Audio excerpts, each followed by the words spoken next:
आप देख रहे हैं सत्यहिंदी.com। एक नजर अब तक की सुर्खियों पर। कांग्रेस नेता डॉक्टर शमा मोहम्मद अपनी एक सोशल मीडिया पोस्ट को लेकर बुरी तरह खिड़ती नजर आ रही हैं।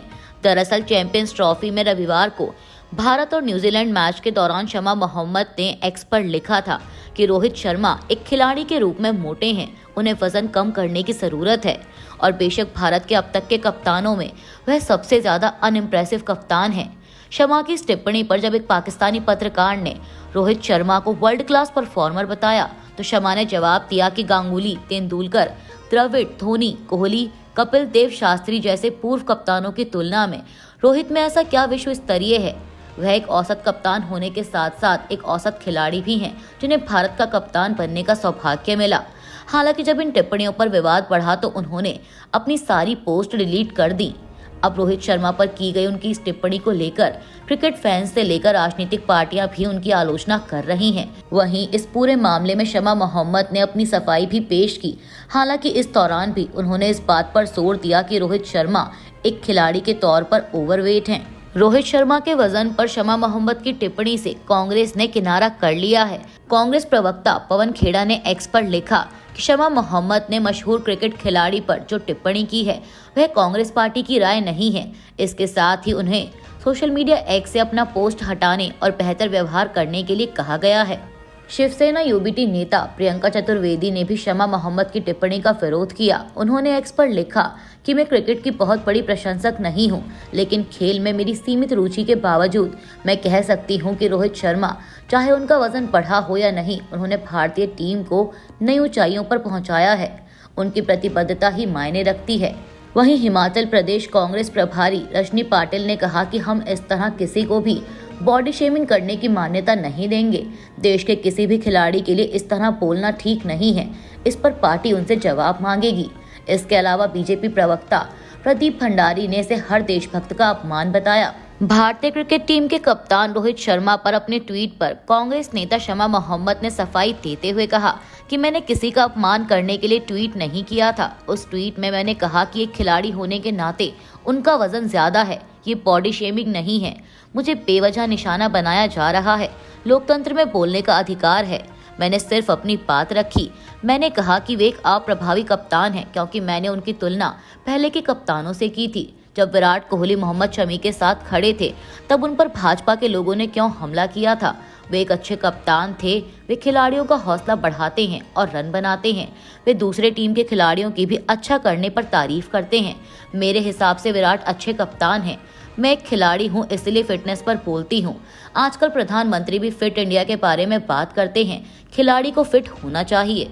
एनसीपी शरद पवार गुट के नेता जितेंद्र आव्हाड अमेरिका से अवैध अप्रवासियों को वापस भेजे जाने के खिलाफ अपना विरोध दर्ज कराने के लिए हथकड़ी पहनकर बाहर आए।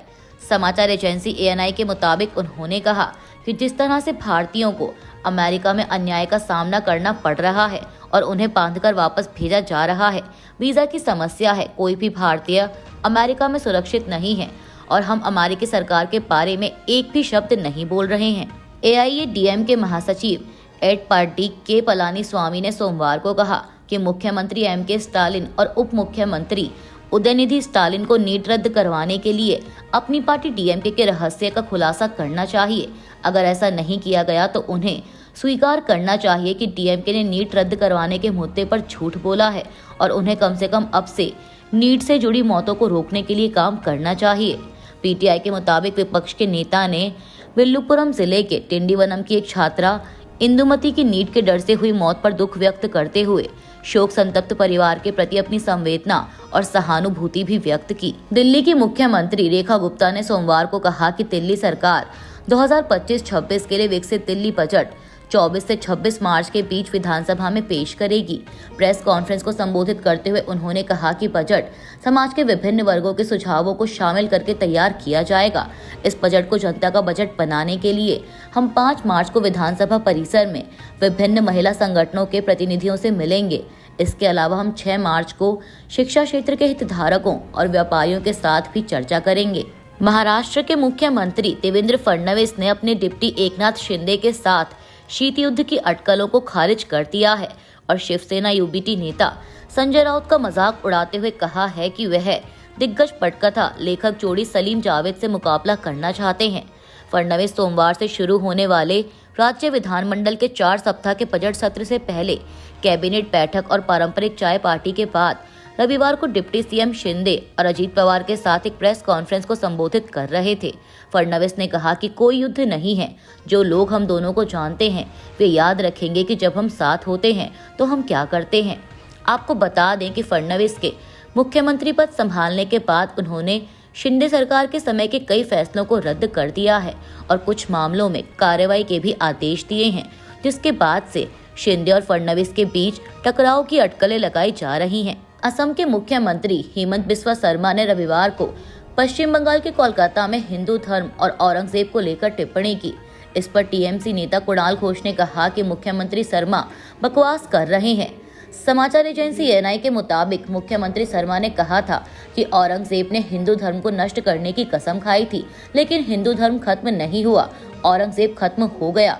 उन्होंने कहा कि आज मैं ममता बनर्जी और राहुल गांधी से कहना चाहूंगा कि अगर उन्हें लगता है कि वे हिंदू धर्म को खत्म कर सकते हैं तो मैं उन्हें बताना चाहूंगा कि हिंदू धर्म खत्म नहीं होगा। हिंदू धर्म कभी खत्म नहीं हो सकता। वहीं उनके इस बयान पर समाचार एजेंसी एएनआई के मुताबिक टीएमसी नेता कुणाल घोष ने कहा कि मुख्यमंत्री शर्मा बकवास कर रहे हैं। आपकी पार्टी हिंदू मुसलमान ईसाई करती है, मगर यह बंगाल है। यहाँ हिंदू भी ममता जी का समर्थक है, मुसलमान भी ममता जी का समर्थक है और ईसाई भी।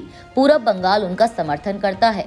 यहाँ जो विकास की योजनाएं हैं उन पर किसी धर्म का नाम नहीं होता। पश्चिम बंगाल में सत्तारूढ़ टीएमसी ने कहा कि चुनाव आयोग का यह बयान कि डुप्लीकेट नंबरों का मतलब जरूरी नहीं कि फर्जी मतदाता हो, उसके दावों को पुष्ट करता है कि राज्य की मतदाता सूची में गैर निवासी मतदाताओं को एक विशेष पार्टी की मदद के लिए शामिल किया गया है। आपको बता दें कि 2 अलग अलग राज्यों में मतदाताओं को एक जैसे मतदाता पहचान पत्र नंबर जारी किए जाने की खबरों के बीच चुनाव आयोग ने रविवार को एक बयान में कहा था कि कुछ मतदाताओं के मतदाता फोटो पहचान पत्र यानी ईपीआईसी नंबर एक जैसे हो सकते हैं, लेकिन जनसांख्यिकीय जानकारी, विधानसभा क्षेत्र और मतदान केंद्र जैसे अन्य विवरण अलग अलग हैं। आयोग ने कहा कि ईपीआईसी नंबर चाहे जो भी हो, कोई भी मतदाता अपने राज्य या केंद्र शासित प्रदेश में अपने संबंधित निर्वाचन क्षेत्र में अपने निर्धारित मतदान केंद्र पर ही वोट डाल सकता है, जहां उसका नाम मतदाता सूची में दर्ज है, कहीं और नहीं। जम्मू कश्मीर प्रदेश कांग्रेस कमेटी के अध्यक्ष तारिक हमीद कर्रा ने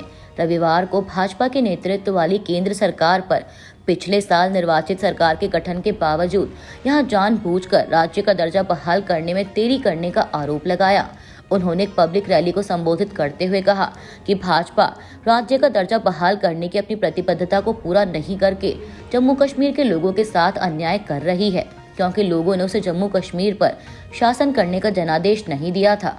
कर्रा ने दावा किया कि भाजपा एलजी प्रशासन के माध्यम से छद्म शासन करना चाहती है। यूक्रेन के राष्ट्रपति व्लादिमीर जेलेंस्की ने कहा है कि हालिया घटना के बाद उन्हें यूरोप से स्पष्ट समर्थन मिला है।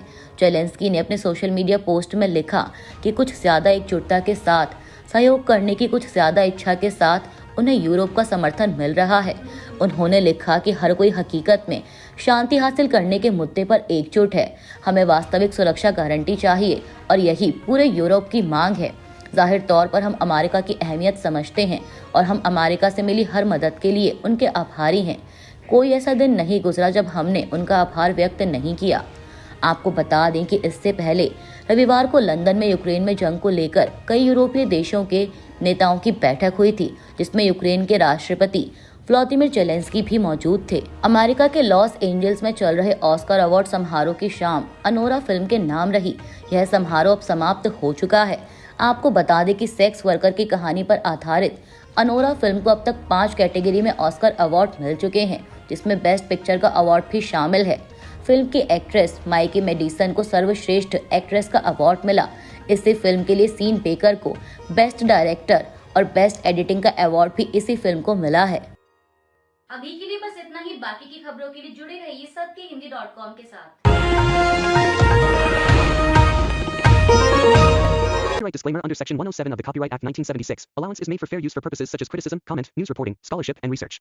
Fair use is a use permitted by copyright statute that might otherwise be infringing.